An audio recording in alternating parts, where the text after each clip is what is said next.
Bueno, buenos días. Comenzamos la segunda parte del seminario que está queriendo dar cuenta del mundo en convulsión, las turbulencias financieras, políticas y tecnológicas desde una perspectiva feminista. En la mañana de hoy y en la primera mesa vamos a tener 3 intervenciones sobre desarrollo y cooperación, los mecanismos de financiamiento y los impactos de género y la relación entre el comercio internacional y las desigualdades de género. Quien va a intervenir en primer lugar es Cecilia Alemany. Cecilia es una doctoranda en Economía de la Universidad Complutense de España. Ella forma parte de una red de feministas del sur que trabajan en los temas de desarrollo, DON, y es coordinadora también de la Red Sudamericana de Economía Aplicada, Red Sur. Entonces le damos paso a Cecilia, que va a hablar sobre las nuevas fronteras del desarrollo y la cooperación. Bueno, buenos días, muchas gracias Alma. Antes de empezar quisiera agradecer a la Red Internacional de Género y Comercio y a todas las demás instituciones organizadoras por tenernos hoy aquí, traernos aquí y convocar a este espacio que creo que estamos todas de acuerdo, que ayer terminó muy potente y emotivo a la vez, pero que busca una reflexión conjunta usando el pretexto del G20 para encontrarnos y repensar el contexto en el que estamos, que claramente, como escuchamos ayer, está lleno de incertidumbres, pero también de patrones repetitivos de las formas de dominación, discriminación de la estructura en la que vivimos. Ayer cuando terminamos el día yo pensaba, sentía, decía, qué suerte que hablo mañana, porque después de la sesión que tuvimos y el efecto testimonial de la sala, es como que habíamos llegado a la cúspide, ¿no? Era como, podemos terminar acá. Pero acá estamos de vuelta para seguir problematizando juntas. Yo lo que, quiero, además de agradecer a las organizaciones, a las personas, a Norma Sanchís y a Alma por ocurrírseles que podíamos compartir este espacio y con mucho gusto estar acá, compartir 3 grandes puntos que de alguna forma van a ver, se conectan bastante con las discusiones, sobre todo de la primera parte de ayer, de la discusión. El primero tiene que ver con esta, de alguna forma constatación de que nos enfrentamos a una ambigüedad profunda de lo que llamamos el desarrollo sostenible como el nuevo paradigma de la cooperación al desarrollo. Por un lado, los jefes de Estado y de Gobierno, hace ya más de 2 años, a fines del 2015, en Naciones Unidas, acuerdan como un nuevo marco para la cooperación al desarrollo y para sus propias estrategias de desarrollo, lo que llaman los Objetivos de Desarrollo Sostenible, que tienen mucho más marketing que carne o que pies, refiriendo a la imagen del Popol Vuh de los pies de barro de ayer, y que dependiendo del ámbito en el que nos movamos podemos haber tenido más o menos acercamiento, pero en el fondo, por lo menos lo que es la definición de este marco, o de la retórica del discurso, se podría decir, hubo una gran influencia en varios de los temas de los países de América Latina y el Caribe, que desde hacía varias décadas habían sido muy críticos de lo que eran los distintos marcos de cooperación al desarrollo, generalmente definidos desde los países tradicionales, desarrollados o del norte. Yo no puedo dejar de recordar los eternos debates que tuvimos hace 1 década, 2 décadas, con las propias ONGs de los países desarrollados, tan siempre solamente enfocadas en la pobreza y que no entendían por qué nosotros, cada vez que hablábamos de pobreza, hablábamos de desigualdad. Y algunas de estas discusiones que tienen 15, 20, 30 años en los debates del desarrollo y en estas diferencias estructurales en cómo lo vemos desde las distintas regiones del mundo, permearon a este nuevo marco de cooperación que se llama de desarrollo sostenible.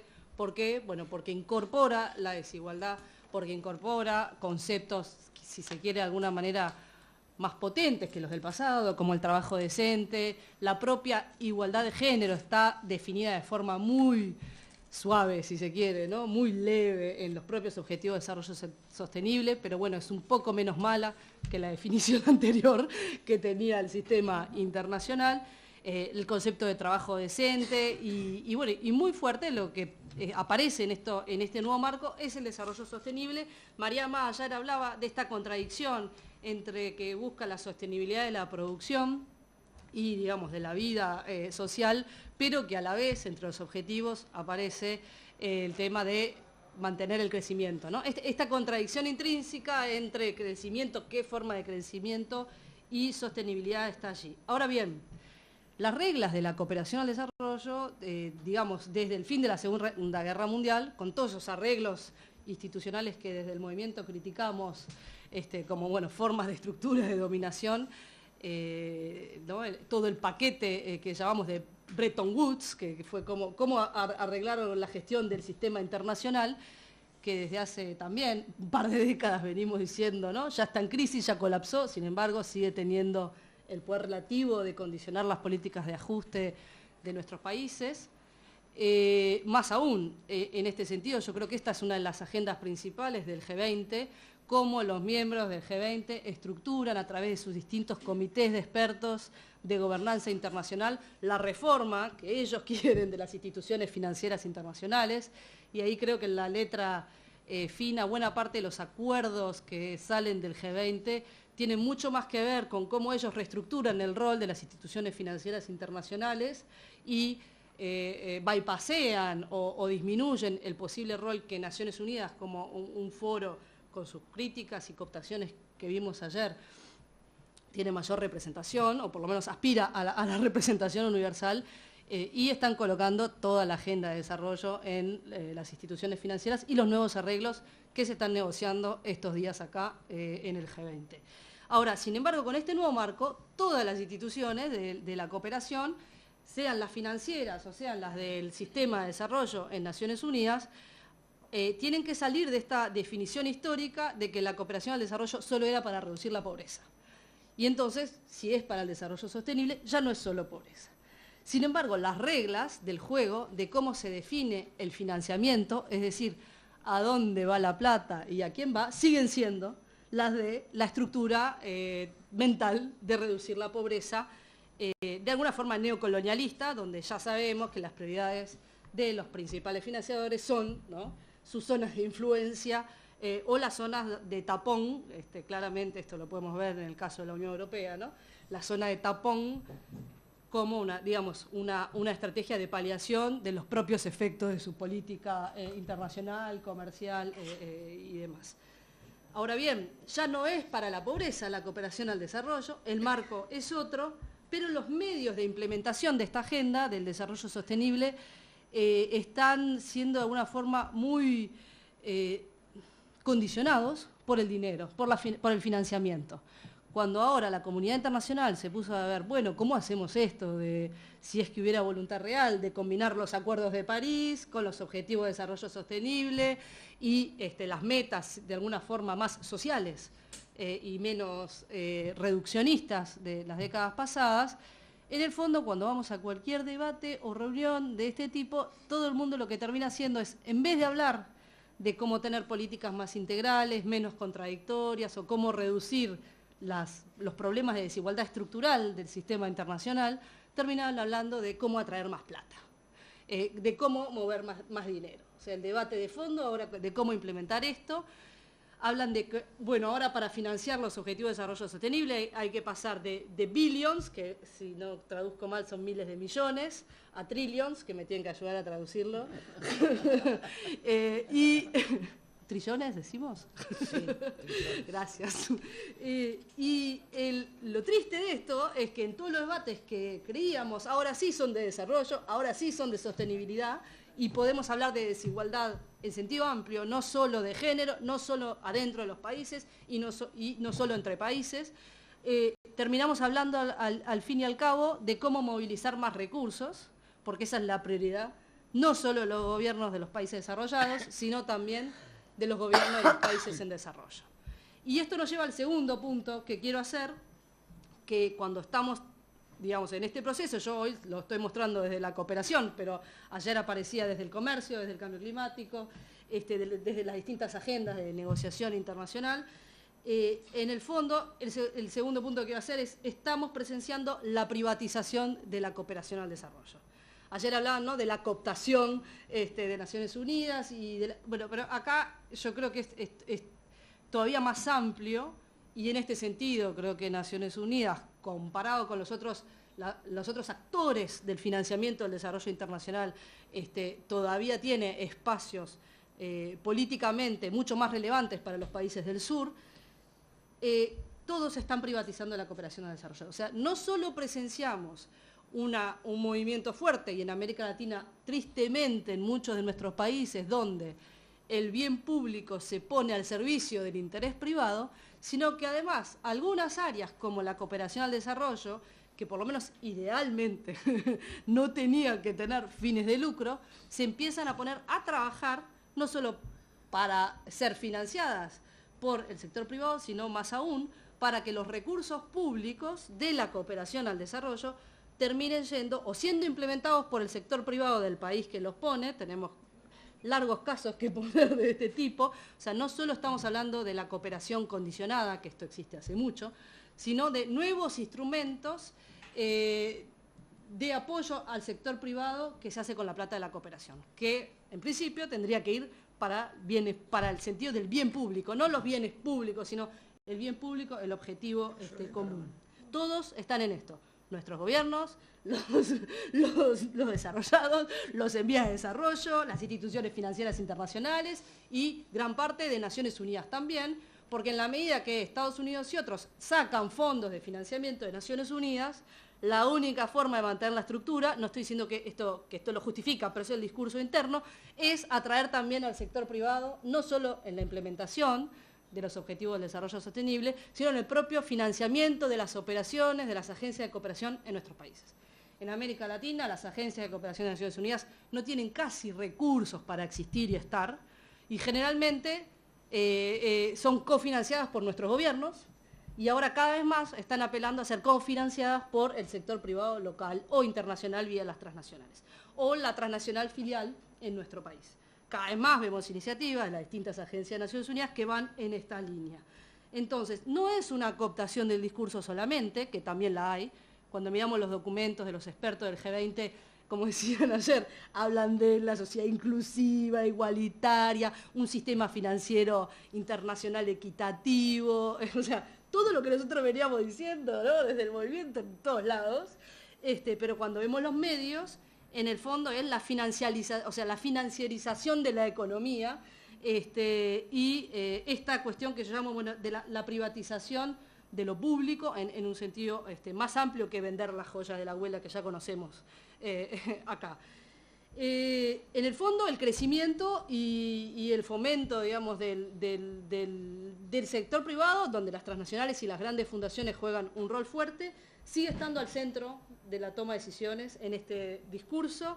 Y hay una ambigüedad, así como Mariama ayer decía, esta ambigüedad de cómo, ¿no?, como feministas nos posicionamos cuando te usan para que la igualdad de género sea una condicionante en un acuerdo comercial, y Alma también se refería a esto. Lo mismo sucede con la tensión entre cuando se habla del sector privado, para algunos estamos hablando de pymes y cooperativas, y para otros estamos hablando de las grandes transnacionales, ¿no? Entonces, también hay una ambigüedad aquí, porque nadie, desde los movimientos o desde gobiernos que tienen todavía una vocación de lo público, el mío, como uruguaya, puedo decir que algo de eso conserva, no sé hasta cuándo, dadas las tendencias de la región, algo de eso, no todo, porque tampoco es blanco y negro, y que, en definitiva, ¿quién se puede oponer a que se coparticipe, a que se fortalezcan las redes de cooperativas, de la economía solidaria, la economía popular, o, digamos, las distintas modalidades de pymes que son el centro de la economía de nuestros países? Pero claro, con este paquete de sector privado, en el fondo, a veces hay como acá un pyme washing, ¿no? Ayer hablábamos del lavado rosa, del pink washing, esto es un pyme washing, cuando en el fondo estamos hablando de las transnacionales. Y el tercer y último punto que quería hacer tiene que ver en parte con lo que Mariama comentaba ayer, de que está en disputa la propia definición de países en vías de desarrollo y países desarrollados. Esto que para nosotros es algo dado, que ¿no? Nos parecía una categoría indiscutible, hoy en parte por estos procesos, pero no solamente, está en discusión. Y esto nos lleva a otra ambigüedad, que es la de el propio discurso sur-sur y de la cooperación sur-sur, vinculado, digamos, en particular en este tema. ¿Qué pasa? Tenemos, por un lado, que los países del sur, por supuesto, hay toda una tradición y una historia de una cooperación sur-sur política, estratégica, de desarrollo, que se basa, supuestamente, en principios tales como la no condicionalidad, la horizontalidad, bueno, el respeto mutuo, responder a la demanda del otro, no interferencia, todos los principios que conocemos, ¿no? De Bandung en adelante, pero que se han ido de alguna forma modernizando y adaptando, que hacen una crítica al neocolonialismo de la cooperación tradicional en la práctica, pero también hay escuelas diferentes adentro de esta realidad sur-sur. Cuando desde América Latina hablamos de esto, en general, hablando en el periodo democrático, estamos hablando de una cooperación que tiende a compartir experiencias, al fortalecimiento institucional y fundamentalmente a la formación de cuadros de los sectores públicos y a compartir experiencias de política pública o de programas o de iniciativas que fueron exitosos o que funcionaron bien en algún país y que se replican, ¿no? Está en la época en que podíamos decir que esto tenía un nivel de cooperación regional. Hoy no me animo a decir esto, viendo trabajado a nivel de la dimensión e integración regional casi toda mi vida profesional. Hoy me parece que estamos en un momento donde no hay nada de eso, queda muy poco, quedan estructuras, pero no hay voluntad política de ningún tipo. Y en el fondo, en América Latina la práctica es una. Ahora, cuando nos ponemos a ver cuál es la cooperación sur-sur que vemos que China da en África, primero no es la misma que China da en América Latina, y la dinámica es muy diferente, ¿no? Cuando estamos en distintos foros con compañeras y compañeros de las organizaciones africanas, las demandas y las críticas que hacen a la cooperación china son muy similares a las que siempre hicimos desde el sur a la cooperación tradicional, ¿no? O sea, todos estos principios de no bueno, pero claro, esto de la diferencia en el poder relativo de cada una de las partes, y cuando quizás un país de América Latina es menos dependiente o era menos dependiente del financiamiento chino, tiene mejores condiciones para negociar. Ahora bien, en marzo del año que viene vamos a estar acá en Buenos Aires algunos de vuelta, porque el gobierno argentino, creo que es la última de las tantas cumbres que viene hospedando, ¿no? De este cheque del Sistema Internacional de Organización de Grandes Eventos, hace la segunda conferencia de Naciones Unidas sobre cooperación sur-sur y asistencia técnica acá en Buenos Aires. Y tengo que terminar, ¿puedo cerrar con esto? Sí. En este espacio, bueno, claro, el gobierno argentino como gobierno huésped tiene un rol importante y lo que buscan tanto algunos de los países desarrollados, principalmente desde lo que es el espacio donde define la regla del juego, que es la Organización para la Cooperación Económica, para la Cooperación y el Desarrollo Económico, la OCDE, y otros desde Naciones Unidas, es tratar de que esta cooperación sur-sur, que tiene modalidades diferentes y demás, se estandarice, se busquen como, bueno, las distintas definiciones y formas del deber ser para especialmente poder cuantificarla, poder, ¿no?, controlarla de alguna manera. Y acá hay varias tensiones. La primera es que los países del sur siempre dijeron, todos, nosotros no queremos medir la cooperación del sur de la forma en que la mide la OCDE, ¿sí? Porque la OCDE tiene unas categorías y unas definiciones de lo que hace que para nosotros no son cooperación y viceversa. Entonces empieza a haber un fenómeno, los hechos, donde hay una cooperación al desarrollo que es la de la regla de los países tradicionales y otra cooperación para el desarrollo que es la del sur. Pero no es toda igual. Y el modelo, de alguna forma, chino es más de cooperación económica, si se quiere, mientras que el modelo de los demás países con menor tamaño relativo del sur es más de cooperación para el desarrollo en el sentido que lo entendemos en América Latina.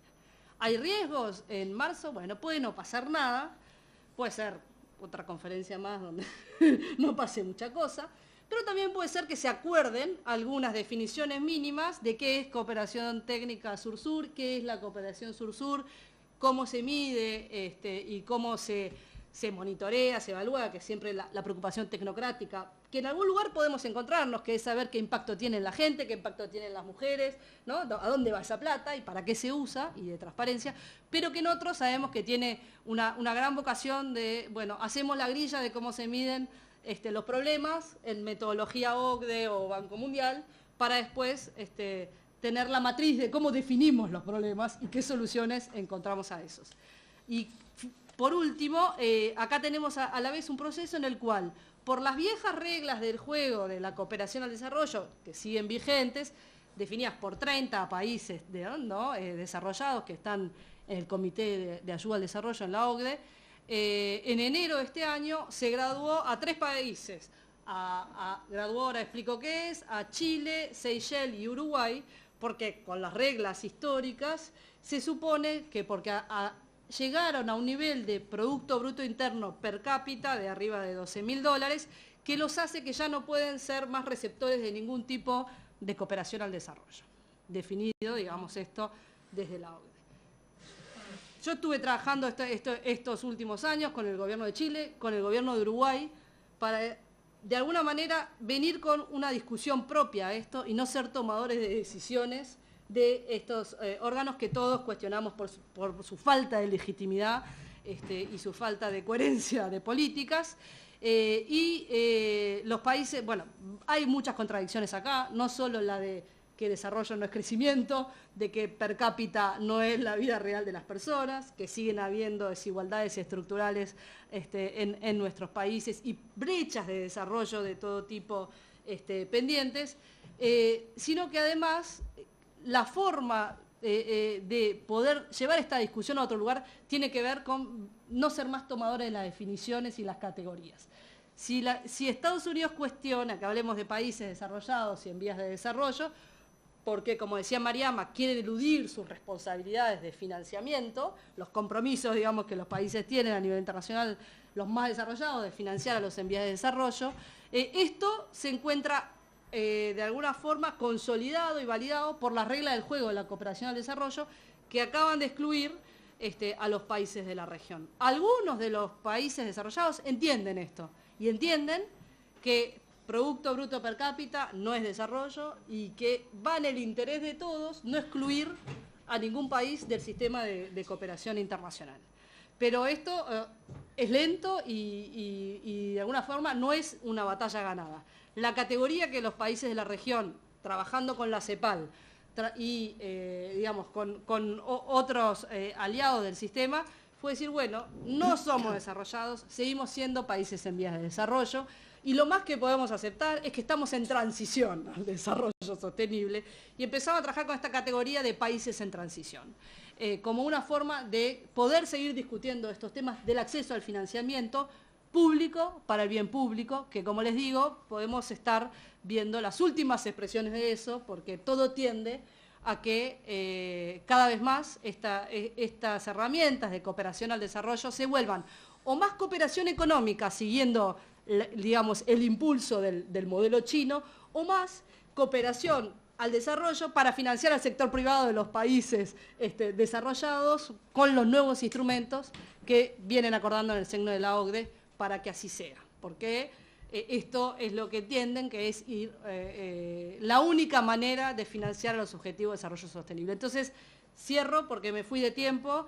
Este último llamado de atención a que podemos estar totalmente por fuera de los marcos internacionales que se negocian en cualquiera de estos espacios, podemos formar parte de los procesos, digamos, de discusión y debate, afuera, adentro, al costado, ¿no?, de los procesos de negociación, pero hasta cuando se logran avanzar ciertas agendas, lo que hay que estar encima es en los procesos de implementación, porque en el fondo nos encontramos con las mismas dinámicas que a nivel nacional están enfrentando cuando se discute la privatización o, ¿no?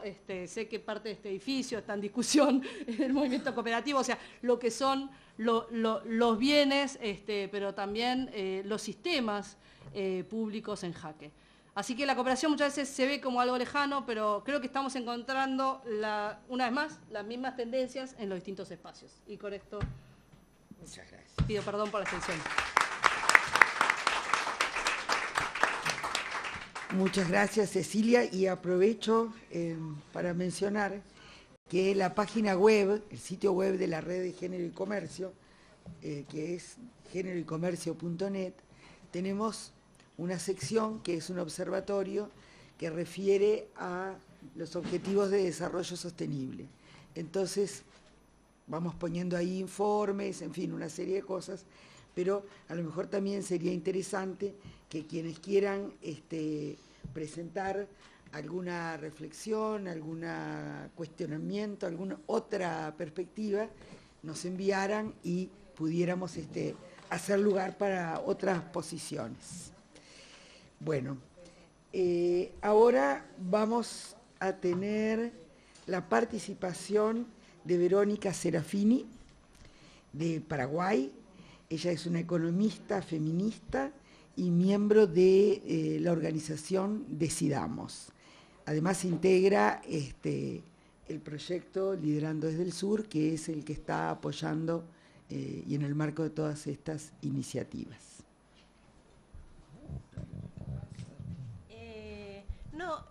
Como es poquito tiempo, y me dio unas ideas, Cecilia,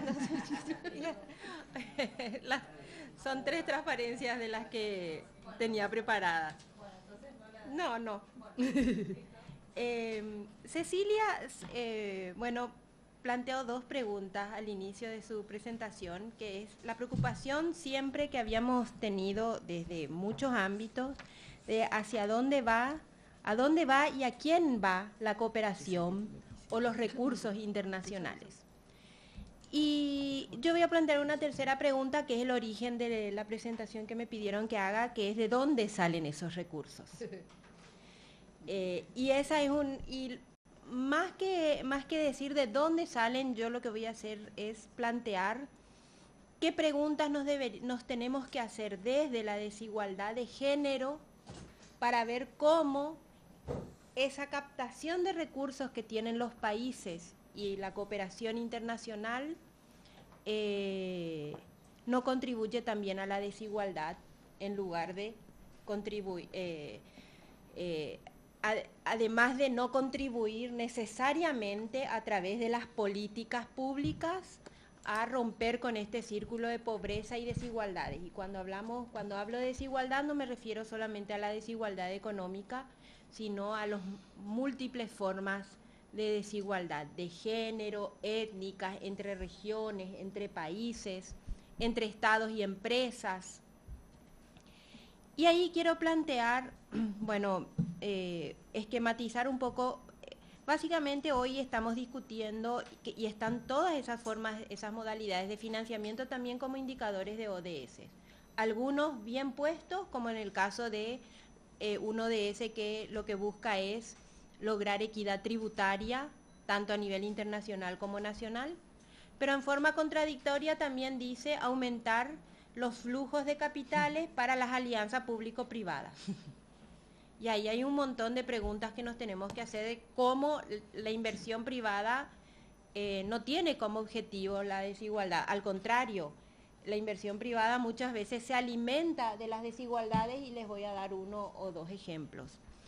Bueno, y en primer lugar, de las 3 formas de financiamiento que tenemos, los tributos, que son las formas genuinas que tienen nuestros países, los impuestos.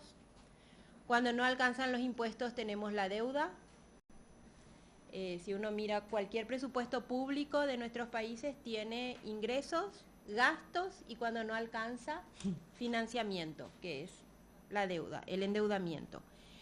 Y como ambos no están siendo suficientes porque los impuestos, no estamos cobrando tantos impuestos y a quienes debieran pagar, Muchos de nuestros países ya están llegando al límite del endeudamiento, aunque Argentina nos está demostrando que no hay límites.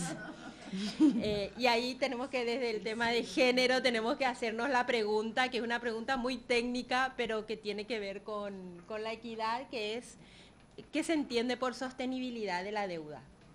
El concepto de sostenibilidad de la deuda en economía, no sé si aquí hay economistas, no asume, o sea, asume que los países pueden pagar y pueden aumentar sus recursos, y si eso implica disminuir gastos o reducir políticas sociales, eso no está en la fórmula, en ninguna de las fórmulas de sostenibilidad. Entonces, la deuda es sostenible, pero no la vida, porque para hacer que la deuda sea sostenible, vamos reduciendo gastos para poder pagar lo que tenemos que pagar. Y el tercer mecanismo que se plantea y está en los ODS con mucha fuerza es la financiación privada. Y en la financiación privada tenemos tres temas muy importantes para la desigualdad de género. La inversión extranjera directa, y hacernos la pregunta si nos beneficia o no la inversión extranjera directa. Es la inversión que traen las grandes empresas, como se dice, de manera directa. Viene y se instala una empresa transnacional en América Latina, y cuánto deja o qué deja. Las alianzas público-privadas, que son parte de la inversión extranjera directa, pero una modalidad particular.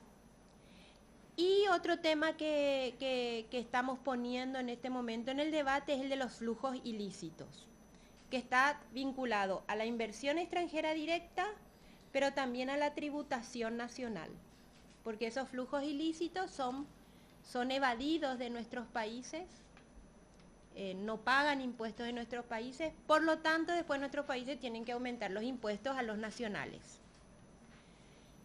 Y cuando aumentan impuestos a los nacionales, los aumentan en impuestos indirectos, en general. Y esos impuestos indirectos benefician menos a las poblaciones de ingresos bajos y mucho menos a las mujeres, que están concentradas en los estratos más bajos. Bueno, a partir de esos tres, nosotros podemos tratar de estudiar, y hay evidencia, aunque hablábamos antes de entrar aquí, que como cada vez hay menos recursos de la cooperación para la investigación, y nuestros países tienen un desarrollo muy bajo de toda la política de investigación y desarrollo, y además lo primero que se recorta en las crisis son los fondos nacionales a la investigación. Eso un poco ahoga todos estos trabajos, porque lastimosamente, para nosotros convencerles de que algo se hace mal, necesitamos datos.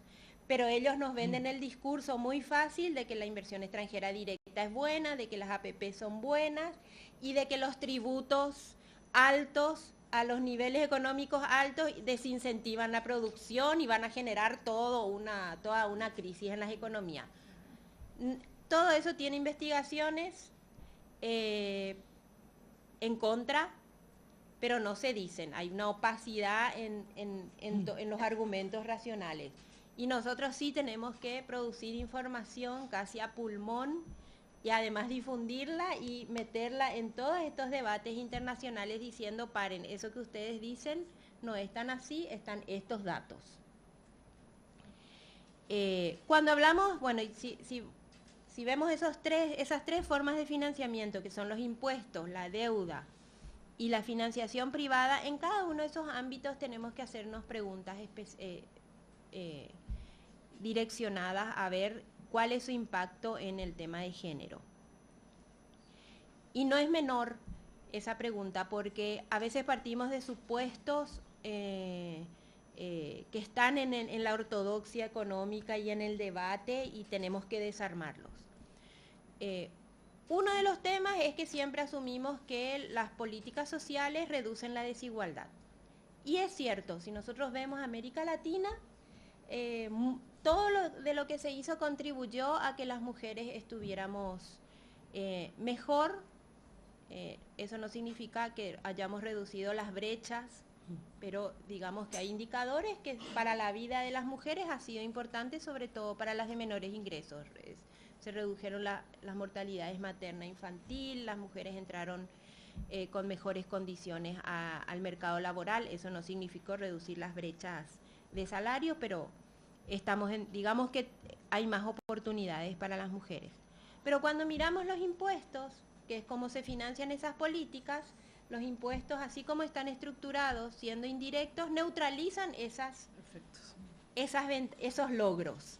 Porque los impuestos los sacamos de los de menores ingresos y le volvimos a dar a muchos de los de menores ingresos. Entonces, al final, o sea, los mismos pobres o las mismas mujeres con impuestos indirectos están financiando sus propias políticas.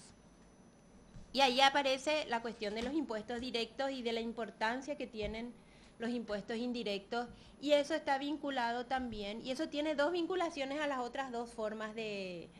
Uno, que cobramos pocos impuestos directos, por eso tenemos que cobrar más impuestos indirectos como el IVA. Y al cobrar menos impuestos indirectos, primero fortalecemos la desigualdad y generamos no solamente desigualdad económica.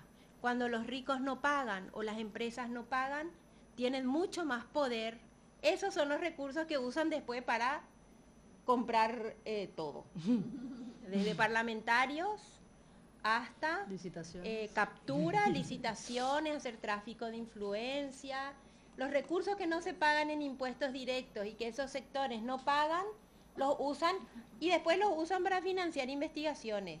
En Paraguay me llegó una investigación sobre agua. Paraguay está sobre uno de los acuíferos más importantes de América Latina, y era un diagnóstico, una investigación de un diagnóstico de la oferta de agua en Paraguay y de la demanda de agua.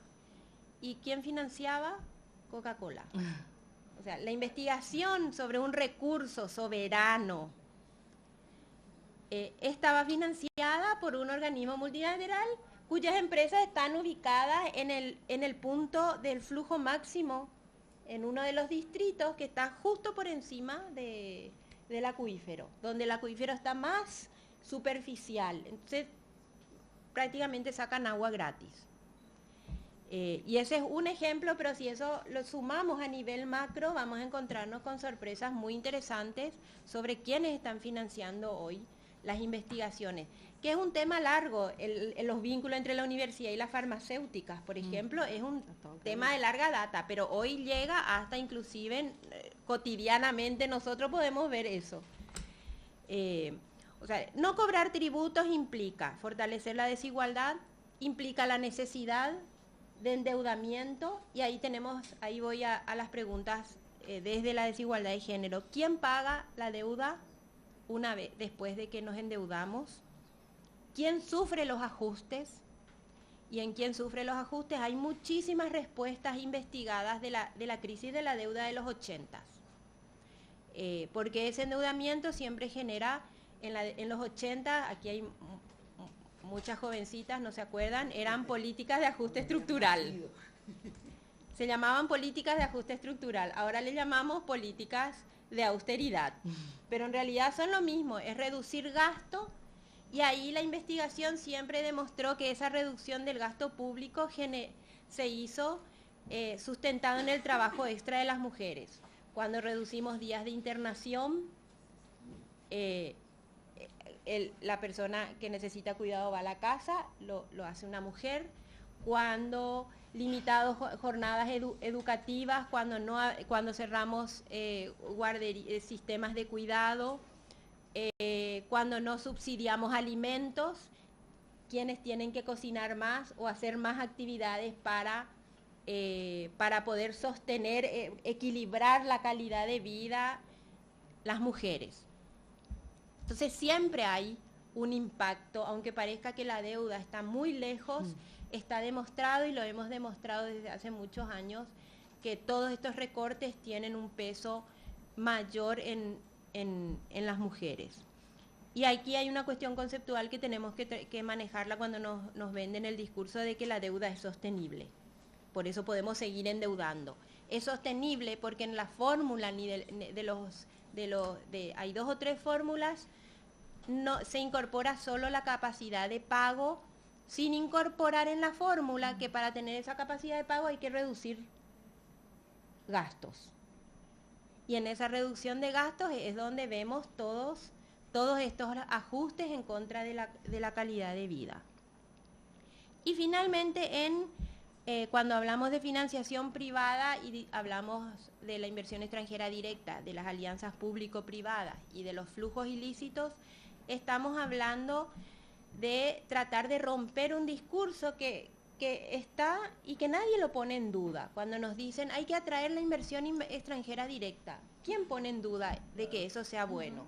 Sin embargo, y nos dan 3 argumentos. 1, porque entran divisas. 2, porque hay transferencia de conocimientos. Y 3, porque genera empleo. Cuando vemos estos genera empleo y transferencia de conocimientos, nos damos cuenta de que la inversión extranjera directa, cuando estudiamos las maquilas, por ejemplo, no solamente viene con privilegios tributarios, la mayor parte de los beneficios los sacan, no se reinvierten, y eso están las curvas bien estudiadas en la CEPAL.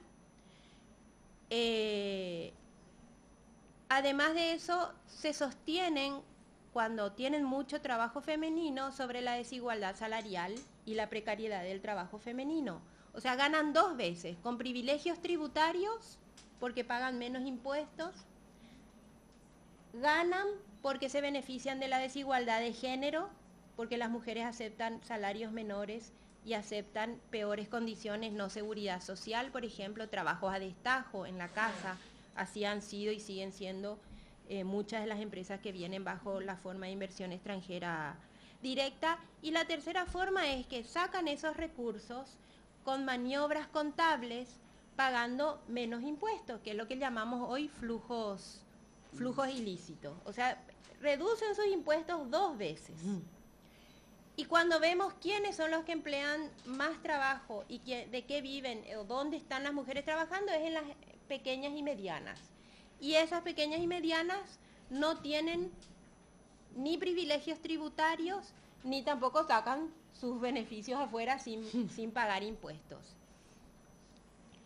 Y finalmente las alianzas público-privadas, que también nos venden un discurso muy optimista, pero ahí hicimos un relevamiento con Don, y lo que encontramos es una gran opacidad de información cuando se trata de evaluaciones de las alianzas público-privadas, y eso no es que no hay investigación, es que no se quiere investigar. Porque cuando analizamos los programas contra la pobreza, las transferencias monetarias, que no representan ni el 2% del PIB en ninguno de nuestros países, hay 80 evaluaciones de impacto sobre todos los temas y además eficiencia. Podemos saber si fueron los programas más baratos y si tuvieron impacto. En todos los ámbitos, por lo menos 10 o 15 variables.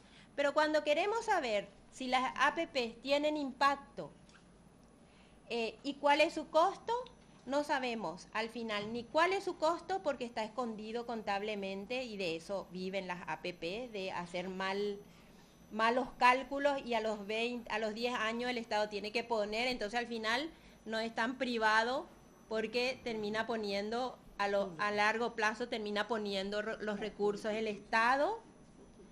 Y tampoco hay evaluaciones de impacto de las alianzas público-privadas, que en gasto tributario de nuestros países triplican los costos. O sea, lo que nosotros dejamos de pagar en impuestos a la inversión extranjera directa es por lo menos, en algunos países es 7 veces más que los programas contra la pobreza.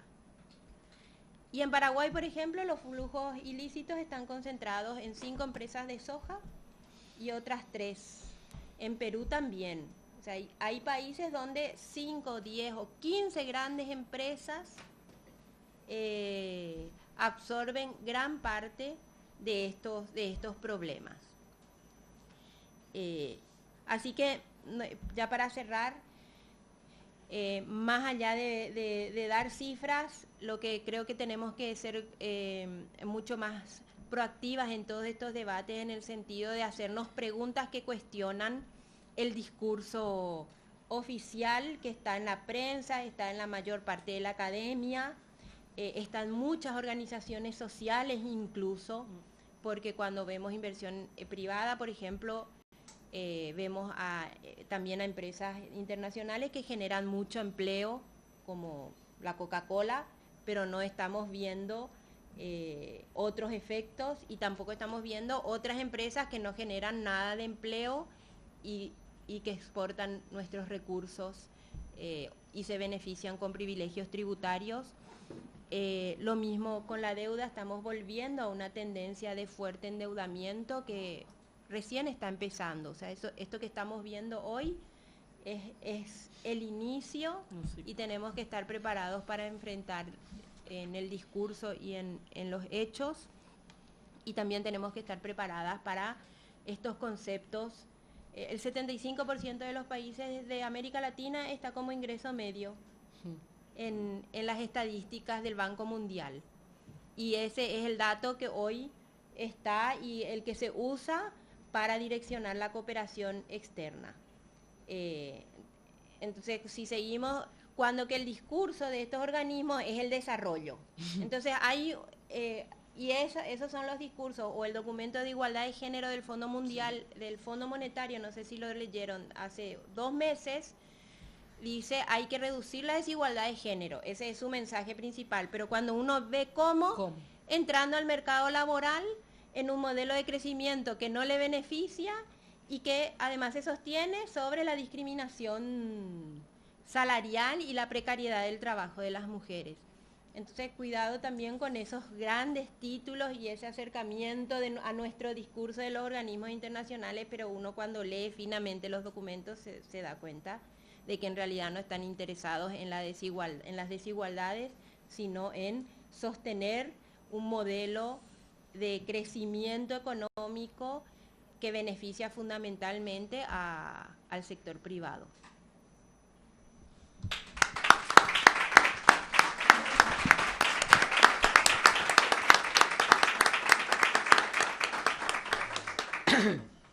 Bueno, muchas gracias, Verónica. La verdad que el tema es árido, pero estuvo explicado de una forma muy sencilla de comprender y de acercarse a él, y entretenida. Gracias. Bueno, ahora le vamos a dar la palabra a Graciela Rodríguez. Graciela es miembro y dirige el Instituto EQUIT de Brasil e integra la red de Género y Comercio, y también a través de la integración participa en el proyecto Liderando desde el Sur, en el cual se inscribe esta actividad. Graciela es socióloga, feminista, y nos va a hablar de una temática que ella viene trabajando hace muchos años a esta altura, que es género y comercio. Gracias. Bueno, gracias a todos y todas por la presencia, por la invitación, aunque como soy parte de la red, soy parte de la casa, digamos, entonces era medio cantada la invitación. Bueno, hablar ahora sobre comercio internacional, ya venimos hablando hace más de 20 años, ¿no? 20 años, exactamente 20 años. No, Mariama, 20 años.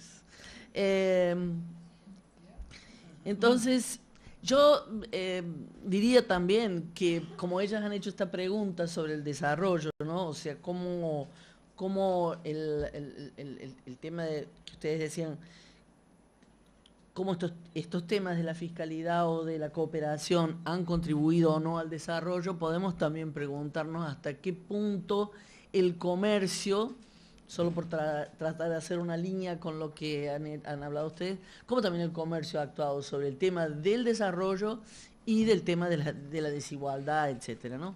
Creo que hay mucho que decir sobre eso, pero en realidad el balance que se puede hacer también es que el comercio no ha contribuido al desarrollo de los países del sur, los países periféricos o los países que se pretendían en desarrollo, que se pretendía que el comercio fuese una alabanca una palanca para este crecimiento.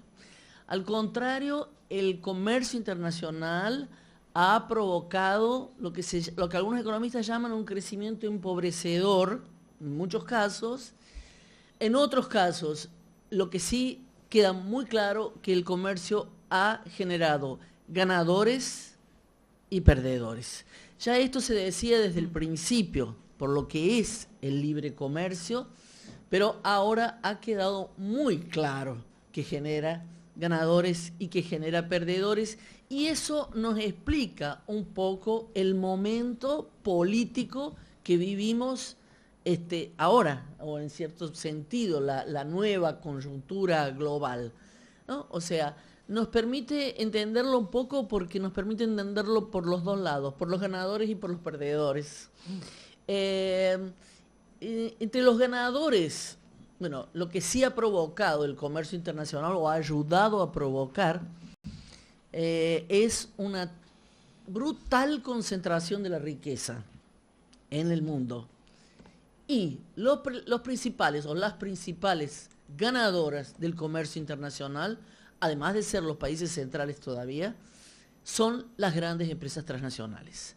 Si ustedes piensan en el mundo, hace 40 años, cuando empieza el proceso de la globalización económica, que tiene como uno de sus ejes centrales el comercio internacional, la liberalización del comercio internacional fue el mantra, ¿no?, que creó la globalización económica, que precisaba del comercio internacional para la expansión de una producción que pasó a ser en cualquier lugar del planeta para vender los productos que se producían en cualquier lugar del planeta. Entonces, al tener que producir en cualquier lugar para vender un tenis que se producía antes en Estados Unidos, ahora pasa a producirse en Indonesia o en cualquier otro país para ser vendido ¿a dónde? En París, en Estados Unidos, en Argentina, etc. Eso precisaba enormemente del comercio internacional.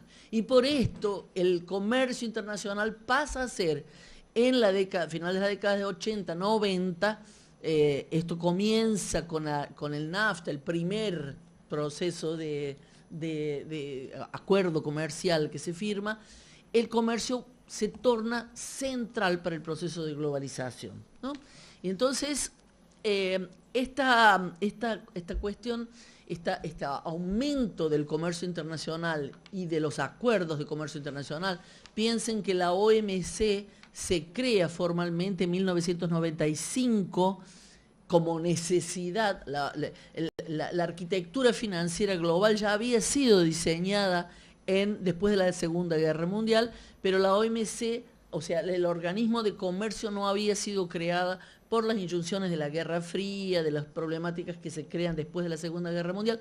Ya se venía discutiendo el comercio, pero ahí se busca o se decide la creación de la OMC en 1995 porque, como digo, el comercio se torna central para el crecimiento de la globalización económica. Y esto entonces va consiguiendo crear esta situación de lo que venía diciendo de los ganadores. Después voy a tratar de hablar un poquito más de cómo fue ese proceso del comercio, pero digamos, eso es lo que dio la diferencia que vivimos ahora. O sea, una de las diferencias, el gran crecimiento de las empresas transnacionales. Si en los años 80 había grandes empresas, las que tenemos ahora, la concentración de la riqueza y el tamaño de las grandes empresas transnacionales, que lo diga la campaña contra las transnacionales, que ha estudiado bastante esta concentración, este aumento del crecimiento, es brutal. Entonces ahora tenemos unos actores internacionales que tienen un poder inusitado y enorme, con ningún proceso real hasta ahora de control de su funcionamiento y de sus procesos, los problemas con el tema fiscal, con la actuación y el tema de los derechos humanos, cómo funcionan, porque no tienen no hay instrumentos vinculantes a nivel global que puedan contener la acción de estos grandes actores. Entonces, estos son el gran ganador del proceso del comercio internacional. Los otros ganadores, evidentemente, también han sido algunos de los países centrales, pero un cierto ganador, digamos, bastante importante fue la China, que fue justamente la que consiguió entrar por última vez, digamos, me parece que yo diría que es el último país que consiguió engancharse al proceso de la industrialización y al engancharse también recibir y después crear grandes empresas transnacionales. O sea, este fenómeno de la China y el crecimiento de China, que fue un crecimiento inusitado, enorme, los niveles de crecimiento de China en estos últimos 20 años han sido muy altos, ahora han decaído después de la crisis, pero siguen siendo todavía relativamente altos. Estos niveles fueron exactamente por la localización de las grandes transnacionales americanas, norteamericanas y europeas en la China, como forma de alabancar también ese proceso de industrialización que después los chinos de alguna manera han conseguido cambiar al crear sus propias empresas, al copiar la tecnología, al armar su propio proceso de producción industrial y con el comercio alabancando yo hablo portuñol a veces, disculpen, apalancando sería, qué sé yo, bueno, apoyando. Las que están aquí en brasileña me van a entender un poco mejor que a las otras porque mezclo todo. Ya ni sé lo que hablo.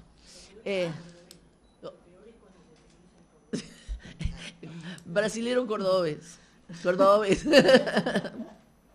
Bueno, entonces, estas empresas, digamos que crecieron también a la sombra del proceso de industrialización chino que les permitió salarios bajísimos y un gran aumento de la producción en China para la exportación. Entonces, el comercio también determinando esta nueva situación que tenemos de este país que ahora tiene un tamaño, una presencia económica, un PIB, una producción que lo coloca ya siendo la segunda economía o la primera, ya disputando muy de cerca el lugar de la primera economía del planeta.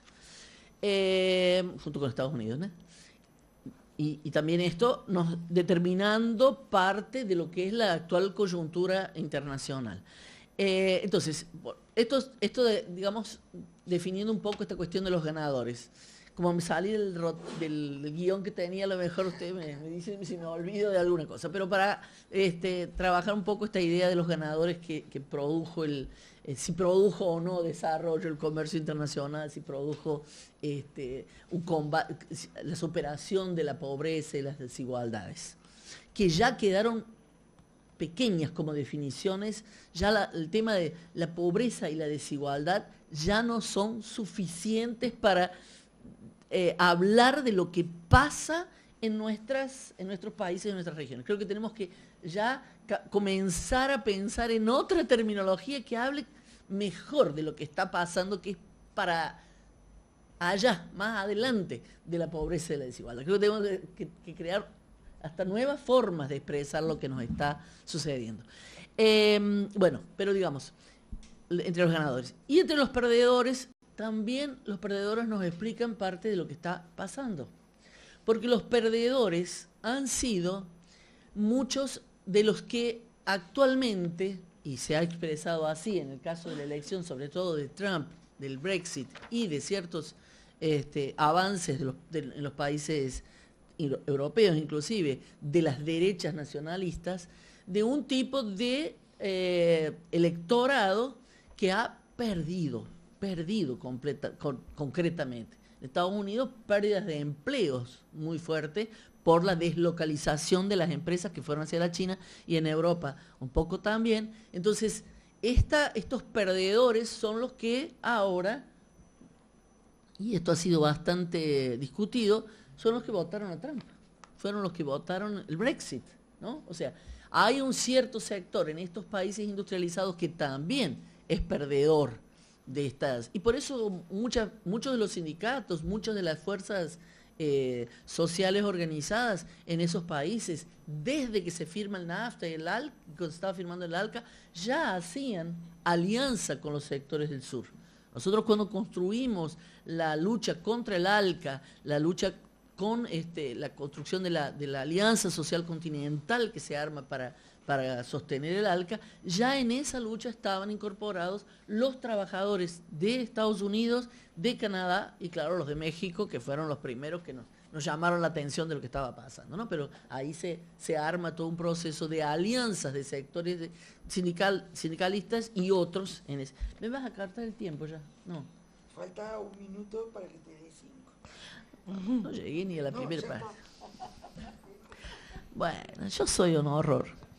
Entonces, digamos, esto nos determina entonces un poco de esta situación e inclusive tiene que ver con el fascismo que estamos viviendo o con esta cosa que no sabemos todavía. También me parece que tenemos que definirla mejor si es el fascismo o no, porque uno de los elementos del fascismo de aquella época era un proyecto ganador, era un proyecto que iba a crear empleo, un proyecto nacionalista. Este fascismo de nacionalista no tiene nada y de ganador no tiene nada. Los jóvenes que entran, los jóvenes bolsonaristas, los jóvenes macristas, la gente que entra en este proyecto fascista ahora, en Estados Unidos también, en Europa, no son ganadores, son perdedores. Y sin ningún destino es que entran en este odio y son el caldo para esta venganza, ¿no? Para esta situación de odio y venganza que la vemos cada vez más instalarse en nuestro país. Entonces, ahí el comercio internacional también tuvo mucho que ver, porque tiene estos perdedores que son ahora los que están influenciando parte. Y nos da también digamos, la discusión, o nos permite entender un poco la discusión de la disputa internacional. Antes quería decir también, para dar una rapidísima pincelada, porque me pidieron que hablara de eso, pero no estoy hablando de eso, el comercio internacional también, uno de los perdedores fueron las mujeres. ¿Por qué? Porque las mujeres entraron masivamente al mercado de trabajo. La Red de Género y Comercio tiene innúmeros trabajos en nuestra página sobre cómo ver esto, ¿no? Cómo las mujeres tuvieron un impacto muy fuerte, entraron a los mercados de trabajo y son parte de la globalización, intrínseca de la globalización, porque la desigualdad de género fue uno de los atractivos para el comercio internacional y para este flujo de las inversiones. O sea, las inversiones productivas de la época de la globalización solo se hicieron en la base de performance productivas que contaban con un enorme número de mujeres. Enorme número de mujeres. Si vemos en la China, en la India, en Pakistán, en México y en nuestra América Latina, en la producción de flores, en las maquilas, en fin, una enorme cantidad de casos de producción para el comercio internacional. Y ¿cómo entramos? Entramos con los menores salarios, como decía Verónica, entramos con las peores condiciones de trabajo, aceptando por la desigualdad que vivimos en nuestros países. O sea, siempre lo tengamos en cuenta esto. La desigualdad de género nos implica, nos lleva a aceptar peores condiciones de trabajo, peores salarios, y la globalización entonces se ha beneficiado enormemente del trabajo desigual de las mujeres. Esto también es una cosa que nos tiene que quedar muy clara. Y cada vez que yo hablo frente de sindicalistas hombres, les digo, miren, la globalización y esto se hizo en base al trabajo menor, al salario menor de las mujeres. Y después que bajaron el salario, muchos países vuelven a tomar hombres, pero en este nivel deprimido del salario, ¿no? Bueno, en fin, entonces, una de las perdedoras también hemos sido las mujeres en muchos casos, y tendríamos muchísimo que hablar, inclusive porque muchas veces, y sobre todo en nuestros países, ha significado también un proceso de desindustrialización por la entrada de importaciones con valor agregado que justamente a la banca van otra vez, empujaban, digamos, los sectores productivos hacia los trabajos de mejor salario. Cuando estamos hablando de la industria, estamos hablando de un nivel salarial un poco mejor. Justamente también la importación de productos elaborados, manufacturados, hace que los mejores salarios que las mujeres estábamos consiguiendo en nuestros países también se perdieran por esta desindustrialización que cada vez es más creciente. Yo, digamos, entonces, con esta discusión querría terminar. No terminamos nada, pero terminar, digamos, resumir un poco diciendo que hay ahora en curso entonces esta nueva escenario internacional donde el comercio vuelve a actuar, ya tal vez no de la única manera, de la forma principal, pero lo que se llama la guerra comercial entre Estados Unidos y China está también en el centro de la disputa hegemónica global. En el centro de la disputa hegemónica global. La definición del mundo que tendremos tiene a ver con esta guerra comercial en el que Estados Unidos dijo, bueno, ya perdimos bastante, ya hicimos la globalización económica, ya estamos en todos los lugares, pero ahora es el momento de contener a China. Y entonces el proteccionismo es una forma de contener básicamente a China, pero de alguna manera revela lo que siempre han hecho. Usan el comercio y el libre comercio cuando les conviene, y cuando no les convienen usan las cláusulas o las formas proteccionistas, y lo vienen haciendo desde que Inglaterra decidió que el libre comercio era lo mejor para todos, porque ellos tenían los tejidos industriales y entonces era la forma de vender en las colonias y etcétera. Pero desde entonces vienen usando a voluntad esta cuestión del libre comercio versus el proteccionismo, y ahora lo vemos. Entonces, todos estos acuerdos comerciales que estaban en discusión, como el TTIP con Europa, el Transpacífico y otros procesos, han sido paralizados o han sido parados, digamos, de alguna manera, o han sufrido un relentamiento por el tema de que ahora lo que interesa es esta lógica que Trump viene a imponer con el proteccionismo. Creo que ahora, y ahora sí para acabar, creo que ahora el comercio va a centrarse, y lo vimos en la OMC el año pasado, en algunos temas que son muy definitorios. Uno de los temas definitorios, solo para hacer un pequeño gancho con lo que estaba diciendo Verónica, creo que nosotros tenemos que pensar ahora, tenemos que tratar de no quedarnos atrás en estas definiciones o en estas lecturas que hacemos de la realidad. El neoliberalismo cada vez más está impregnado por lo ilícito. El neoliberalismo actual, este liberalismo salvaje, en el peor sentido de la palabra salvaje, porque los bichos salvajes son lindos, pero en este sentido brutal, es porque él está teñido de enorme ilegalidad. Y la ilegalidad nos lleva también a la necesidad de formas fascistas de control de las poblaciones.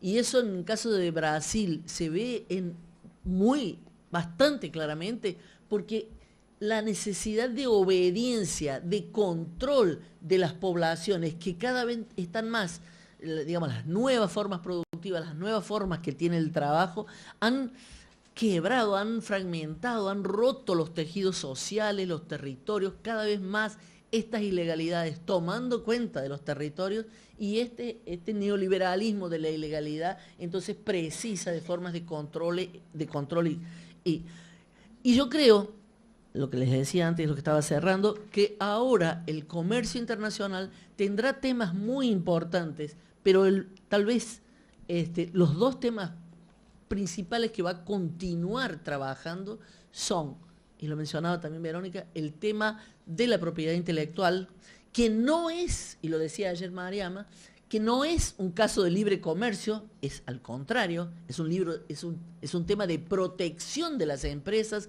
con patentes para que no se pueda comerciar libremente, o sea que la mentira del libre comercio, el mito del libre comercio está claro ahí, ¿no? Este será uno de los temas centrales porque el tema de las empresas farmacéuticas son una de las mayores empresas transnacionales que se beneficiaron con la globalización. El otro tema es el tema financiero, porque ahora realmente lo más importante para nuestras economías es la financiarización, que va desde la financiarización a los estados y la deuda, la financiarización de las empresas, y ahí sobre todo las pymes y todo más, y la financiarización de los ciudadanos, de las ciudadanas, de las personas. Y esta financiarización creando entonces este endeudamiento generalizado, que es la nueva forma en que el capitalismo y el neoliberalismo está como que controlando o capturando las maneras nuevas de la productividad de las personas, o sea, del trabajo. Ya no hay trabajo formal, ya no hay trabajo... entonces, la forma ya no es el salario, la forma va a ser las maneras en que la financiarización y el endeudamiento de las personas hagan su vez. Entonces, el tema del financiamiento de los servicios financieros. Y el último tema es el del comercio electrónico, que metieron el año pasado en la OMC en Buenos Aires, que ya lo discutimos el año pasado aquí, y que realmente viene diseñando un mundo nuevo desde el punto de vista de las formas del trabajo. Tenemos aquí un material muy interesante que les recomiendo, pero bueno, es una primera parte, ¿no? Y creo que viene diseñando también un mundo del desempleo, un mundo que tendremos que enfrentar con nuevas maneras creativas de organizar una población que será completamente fragmentada, completamente desorganizada o bastante fragmentada. Bueno, solo saber que, por ejemplo, qué sé yo, la Google, que es una de las mayores transnacionales, tiene 70.000 empleados. O sea, una cosa en el mundo entero, ¿no? Es una creación de empleo mínima. Entonces, habrá que pensar en estas nuevas formas de organizar el enfrentamiento a este modelo en el que el comercio ha sido fundamental para diseñar este momento político donde tenemos una disputa hegemónica global nueva y donde el G20, que venía para regular las economías, lo digo porque estamos aquí en el momento por lo del G20, el G20 que venía o que prometía regular las finanzas, las economías en la crisis, desorganizadas en el momento de la crisis, en realidad hizo muy poco de eso, hizo muy poco del trabajo que se había impuesto, y lo que sí diseñó un mundo donde las formas del trabajo nuevas están promoviendo este camino de la ilicitud, de la informalidad o de formas y del desempleo, y el fascismo que ahora nos viene a acompañar. Y esto no es una muy buena noticia, pero hay que trabajarlo. Gracias.